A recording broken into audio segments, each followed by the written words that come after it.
नमस्कार दोस्तों, स्वागत है आपका आपके अपने चैनल शिक्षा की ज्योति ऑल क्लासेस पर। तो बच्चों, हम पढ़ रहे थे एनसीईआरटी 11वीं और 12वीं की पीजीटी एग्ज़ाम के लिए। चाहे आपने केवीएस का फॉर्म भर रखा है और चाहे एचपीएससी का, क्योंकि एनसीईआरटी दोनों में ही दी हुई है। और उससे पहले मैं एक बात और कह दूं कि जो मैं पूरी की पूरी रचना आपको पढ़ा रही हूँ ना, इसका कोई ना कोई कारण है। क्योंकि आपको पता है कि पीजीटी लेवल है, उसमें ऊपर ऊपर से प्रश्न नहीं पूछे जाएंगे, इसीलिए आपको पूरी रचना से रूबरू होना पड़ेगा, ताकि अगर कोई अंदर से प्रश्न आ जाए और आप बिल्कुल भी कंफ्यूज ना हो, आप आंसर कर पाएँ। ठीक है, तो काफ़ी सारी रचनाएं हमने पढ़ ली हैं। आज हम पढ़ेंगे भारतीय गायिकाओं में बेजोड़ लता मंगेशकर। किसकी रचना है? ये कुमार गंधर्व की रचना है। इतनी बड़ी नहीं है, जल्दी ख़त्म हो जाएगी। ठीक है। बरसों पहले की बात है, मैं बीमार था। उस बीमारी में एक दिन मैंने सहज ही रेडियो लगाया और अचानक एक अद्वितीय स्वर मेरे कानों में पड़ा। स्वर सुनते ही मैंने अनुभव किया कि यह स्वर कुछ विशेष है, रोज का नहीं है। यह स्वर सीधे मेरे कलेजे से जा भिड़ा। मैं तो हैरान हो गया, मुझे समझ में नहीं आ रहा था कि यह स्वर किसका है। मैं तन्मयता से सुनता ही रहा। गाना समाप्त होते ही गायिका का नाम घोषित किया गया, लता मंगेशकर। नाम सुनते ही मैं चकित हो गया। मन ही मन एक संगति पाने का भी अनुभव हुआ। सुप्रसिद्ध गायक दीनानाथ मंगेशकर की अजब गायकी एक दूसरा स्वरूप लिए उन्हीं की बेटी की कोमल आवाज़ में सुनने का अनुभव हुआ। तो लता मंगेशकर जी के पिता का क्या नाम था? दीनानाथ मंगेशकर। ठीक है। मुझे लगता है बरसात के भी पहले के किसी चित्रपट का वह गाना गाना वह कोई गाना था। तब से लता निरंतर गति चली आ रही है और मैं भी उसका गाना सुनता आ रहा हूँ। लता के पहले प्रसिद्ध गायिका नूरजहां का चित्रपट संगीत में अपना जमाना था।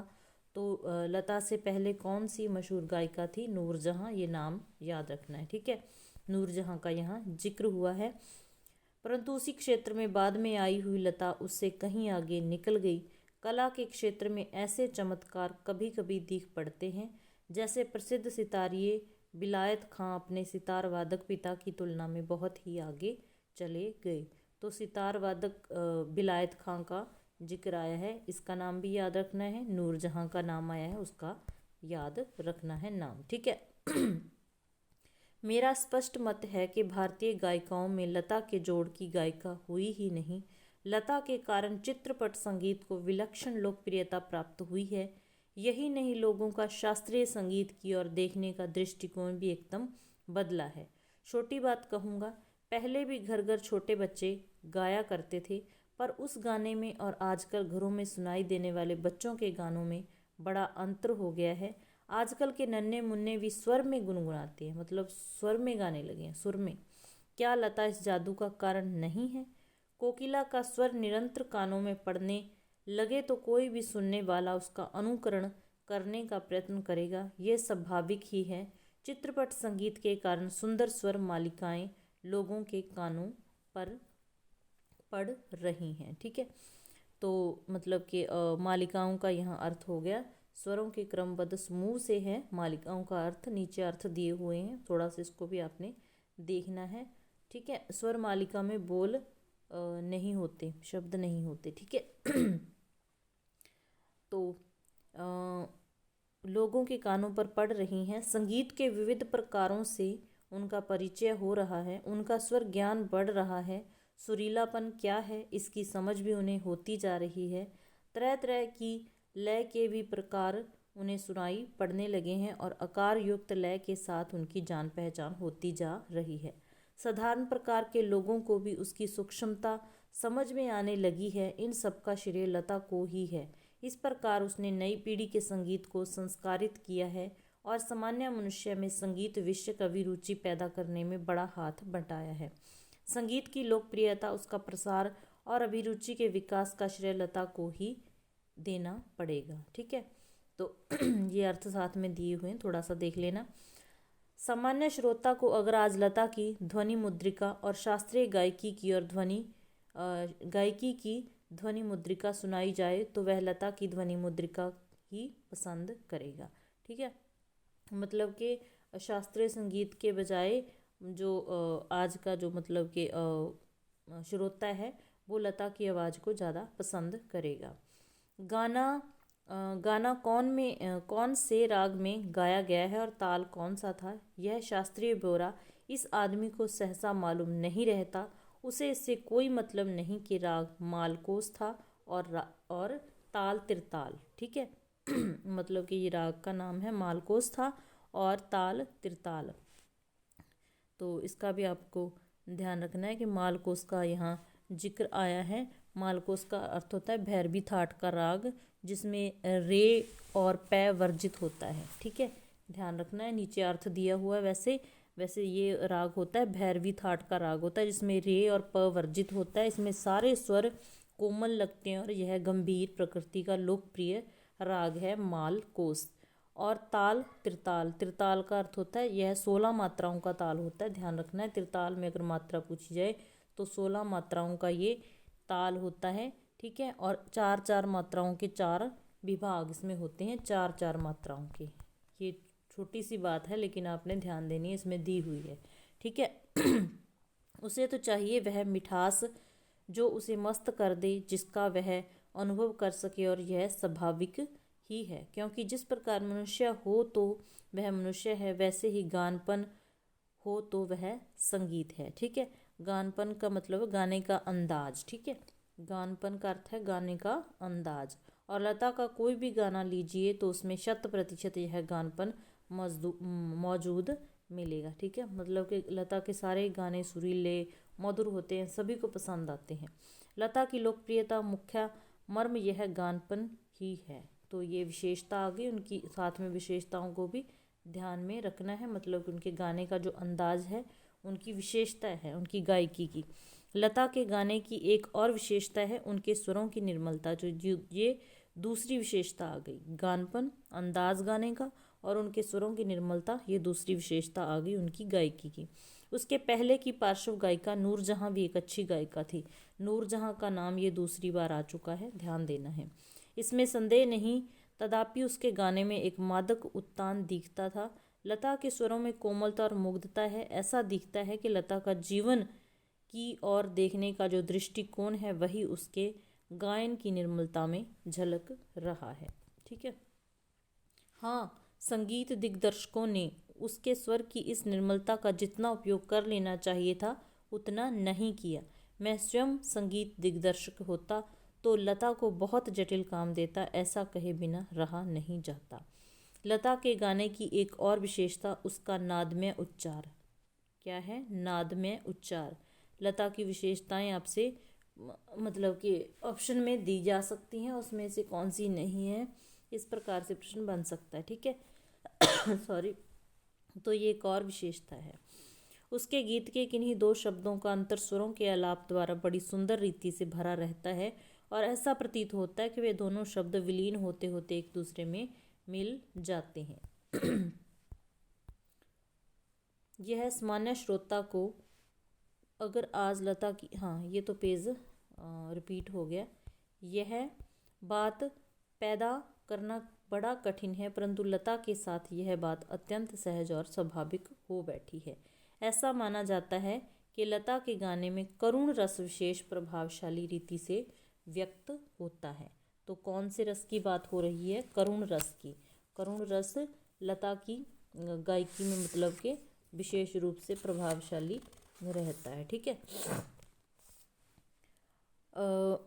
रीति से व्यक्त होता है, पर मुझे खुद यह बात नहीं पटती है। मेरा अपना मत है कि लता ने करुण रस के साथ उतना न्याय नहीं किया। तो ये उनकी गायकी में कमी निकाल दी गई है कि करुण रस, लेखक को ये बात नहीं पटती है कि उन्होंने करुण रस के साथ न्याय किया है। ठीक है, बजाय इसके मुग्ध श्रृंगार की व्यक्ति करने वाले मध्य या द्रुत लय के गाने लता ने बड़ी उत्कटता से गाए हैं। तो एक और विशेषता इसमें आ गई है। मेरी दृष्टि से उसके गायन में एक और कमी है, यद्यपि यह कहना कठिन होगा कि इसमें लता का दोष कितना है और संगीत दिग्दर्शकों का दोष कितना है। लता का गाना समानता ऊंची पट्टी में रहता है, मतलब कि ऊंची आवाज़ में लता की जो गाने होते हैं ऊंची आवाज़ में होते हैं। गाने में संगीत दिग्दर्शक उसे अधिकाधिक ऊंची पट्टी में गवाते हैं और इसे अचानक अकारण ही चिलवाते हैं। तो ये लेखक को इसमें कमी लग रही है, ऊंची आवाज़ में गाना, ये आपने ध्यान रखना है कि क्या कमी है और क्या विशेषता है। एक प्रश्न उपस्थित किया जाता है कि शास्त्रीय संगीत में लता का स्थान कौन सा है। मेरे मत से यह प्रश्न खुद ही प्रयोजनहीन है। उसका कारण यह है कि शास्त्रीय संगीत और चित्रपट संगीत में तुलना हो ही नहीं सकती। यहाँ गंभीरता शास्त्रीय संगीत का स्थायी भाव है, वहीं जलदल्य और चपलता चित्रपट संगीत का मुख्य गुणधर्म है। तो दो संगीत की मतलब यहाँ बात हो रही है, शास्त्रीय संगीत की और चित्रपट संगीत की। तो जो लता थी वो चित्रपट संगीत की गायिका थी, ये ध्यान रखना है। यहाँ दोनों की बात हो रही है।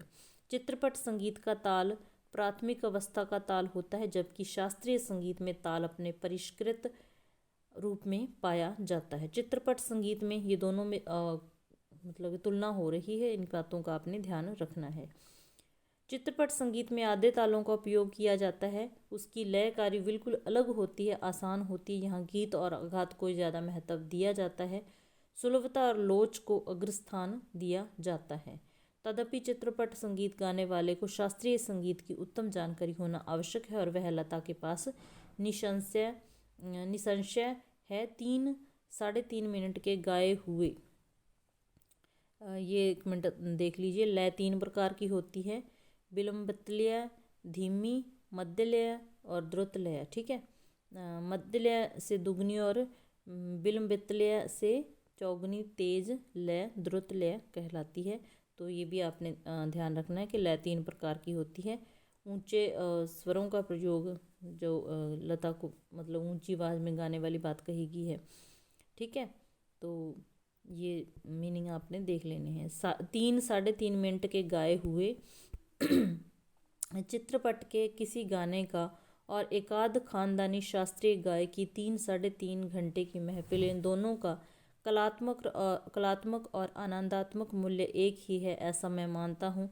किसी उत्तम लेखक का कोई विस्तृत लेख जीवन के रहस्य का विशद रूप में वर्णन करता है, तो वही रहस्य छोटे से सुभाषित का या नन्ही सी कहावत में सुंदरता और परिपूर्णता से प्रकट हुआ भी दृष्टिगोचर होता है। उसी प्रकार 3 घंटों की रंगदार महफिल का सारा रस लता की 3 मिनट की ध्वनि मुद्रिका में आस्वादित किया जा सकता है। मतलब कहने का मतलब है कि शास्त्रीय संगीत कोई 3-3.5 घंटे गाया भी एक जैसा, और लता की आवाज़ में गाना सुना 3-3.5 मिनट भी एक बराबर है। ठीक है, उसका एक एक गाना एक संपूर्ण कलाकृति होता है। स्वर लय शब्दार्थ का वहाँ त्रिवेणी संगम होता है और महफिल की बेहोशी उसमें समाई रहती है। वैसे देखा जाए तो शास्त्रीय संगीत क्या है और चित्रपट संगीत क्या है, अंत में रसिक को आनंद देने की सामर्थ्य किस गाने में कितना है, इस पर उसका महत्व ठहराना उचित है। मैं तो कहूँगा कि शास्त्रीय संगीत भी रंजक न हो तो बिल्कुल भी नीरस ठहरेगा, अनाकर्षक प्रतीत होगा और उसमें कुछ कमी सी प्रतीत होती है। गाने में जो गानपन प्राप्त होता है वह केवल शास्त्रीय बैठक के पक्केपन की वजह से, ताल सुर के निर्दोष ज्ञान के कारण नहीं। गाने की सारी मिठास, सारी ताकत उसकी रंजकता पर मुख्यतः अवलंबित रहती है, और रंजकता का मर्म रसिक वर्ग के समक्ष कैसे प्रस्तुत किया जाए, किस रीति से उसकी बैठक बिठाई जाए और श्रोताओं से कैसे सुसंवाद साधा जाए, इसमें समाविष्ट है। किसी मनुष्य का अस्थि पंजर और एक प्रतिभाशाली कलाकार द्वारा उसी मनुष्य का तैल चित्र, इन दोनों में जो अंतर होगा वही गायन के शास्त्रीय ज्ञान और उसकी स्वरों द्वारा की गई सुसंगत अभिव्यक्ति में होगा। संगीत के क्षेत्र में लता का स्थान अव्वल दर्जे के खानदानी गायक के समान ही मानना पड़ेगा। क्या लता 3 घंटों की महफिल जमा सकती है? ऐसा संशय व्यक्त करने वालों से मुझे भी एक प्रश्न पूछना है। क्या कोई पहली श्रेणी का गायक 3 मिनट की अवधि में चित्रपट का कोई गाना उसकी इतनी कुशलता और रसोत्कटता से गा सकता है? ठीक है, मतलब कि अगर कोई कहे कि शास्त्रीय संगीत में लता 3.5 घंटे की महफिल जमा सकती है, तो लेखक कहता है कि मैं भी पूछता हूँ कि कोई मतलब कि 3-3.5 मिनट के समय में इतना मधुर, कोई इतनी कुशलता और रसोत्कटता से गा सकता है? ठीक है, नहीं। यही उस प्रश्न का उत्तर उन्हें देना पड़ेगा। खानदानी गवैयों का ऐसा भी दावा है कि चित्रपट संगीत के कारण लोगों की अभिरुचि बिगड़ गई है, चित्रपट संगीत ने लोगों के कान बिगाड़ दिए, ऐसा आरोप लगाया जाता है। पर मैं समझाता हूँ कि चित्रपट संगीत ने लोगों के कान खराब नहीं किए, उल्टे सुधार दिए हैं। ये विचार पहले ही व्यक्त किए हैं और उनकी पुनरुक्ति नहीं करूँगा। सच बात तो यह है कि हमारे शास्त्रीय गायक बड़ी आत्मसंतुष्ट वृत्ति के हैं। संगीत के क्षेत्र में उन्होंने अपनी हुक्मशाही स्थापित कर रखी है। शास्त्र शुद्धता के कर्मकांड को उन्होंने आवश्यकता से अधिक महत्व दे रखा है। मगर चित्रपट संगीत द्वारा लोगों की अभिजात्य संगीत से जान पहचान होने लगी है। उनकी चिकित्सक और चौकस वृत्ति अब बढ़ती जा रही है। केवल शास्त्र शुद्ध और नीरस गाना उन्हें नहीं चाहिए, उन्हें तो सुरीला और भावपूर्ण गाना चाहिए। और यह क्रांति चित्रपट संगीत ही लाया है। चित्रपट संगीत समाज की संगीत विषयक अभिरुचि में प्रभावशाली मोड़ लाया है।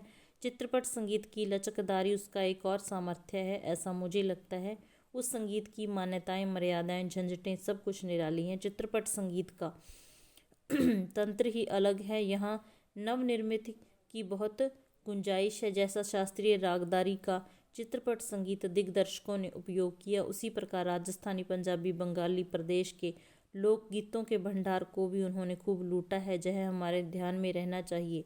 धूप का कौतुक करने वाले पंजाबी लोकगीत, रुक्ष और निर्जल राजस्थान में पर्जन्य बादल की याद दिलाने वाले गीत, पहाड़ों की घाटियों खोरों में प्रतिध्वनित होने वाले पहाड़ी गीत, ऋतु चक्कर समझाने वाले और खेती के विविध कामों का हिसाब लेने वाले कृषि गीत और ब्रजभूमि में समाविष्ट सहज मधुर गीतों का अतिशय मार्मिक व रसानुकूल उपयोग चित्रपट क्षेत्र के प्रभावी संगीत दिग्दर्शकों ने किया है और आगे भी करते रहेंगे। थोड़े में कहूँ तो संगीत का क्षेत्र ही विस्तीर्ण है।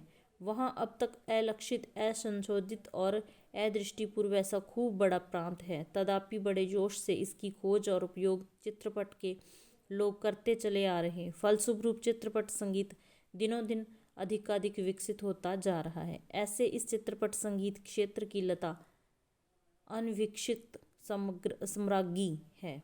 मतलब कि इस चित्रपट संगीत की रानी है लता मंगेशकर, सम्राज्ञी है।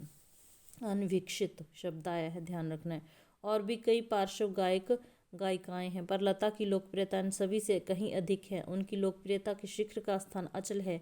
बीते अनेक वर्षों से वह गाती आ रही है और फिर भी उसकी लोकप्रियता अबाधित है। लगभग आधी शताब्दी तक जन मन पर सतत प्रभुत्व रखना आसान नहीं है। ज़्यादा क्या कहूँ, एक राग भी हमेशा टिका नहीं रहता। भारत के कोने कोने में लता का गाना जा पहुँचे, यही नहीं परदेश में भी उसका गाना सुनकर लोग पागल हो उठे।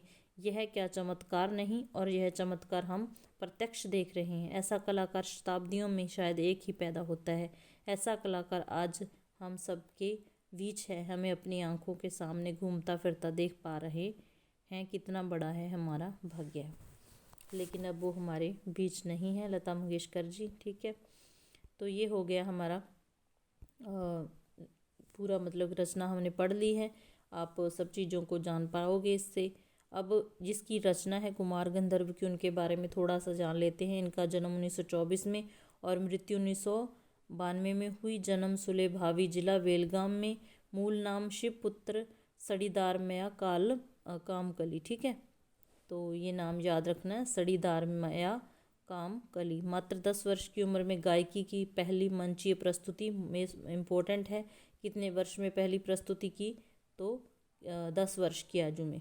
उनके संगीत की मुख्य विशेषता मालवा लोक धुनों और हिंदुस्तानी शास्त्रीय संगीत का सुंदर सामंजस्य। इनकी विशेषता क्या है? उनके संगीत की मुख्य विशेषता याद रखनी है, मालवा लोक धुनों और हिंदुस्तानी शास्त्रीय संगीत का सुंदर सामंजस्य है, जिसका अद्भुत नमूना कबीर के पदों का उनके द्वारा गायन है। तो उन्होंने कबीर के पदों का गायन किया है, ये भी काफ़ी इम्पोर्टेंट हो सकता है। ठीक है, लोक में रचे बसे लुप्त प्राय पदों का संग्रह कर और उन्हें स्वरों में बांधकर कुमार गंधर्व ने उन्हें अंतर्राष्ट्रीय पहचान दी है। उन्हें कालिदास सम्मान मिला है और पद्म विभूषण सहित बहुत से सम्मानों से अलंकृत किया गया है। तो ये थे कुमार गंधर्व।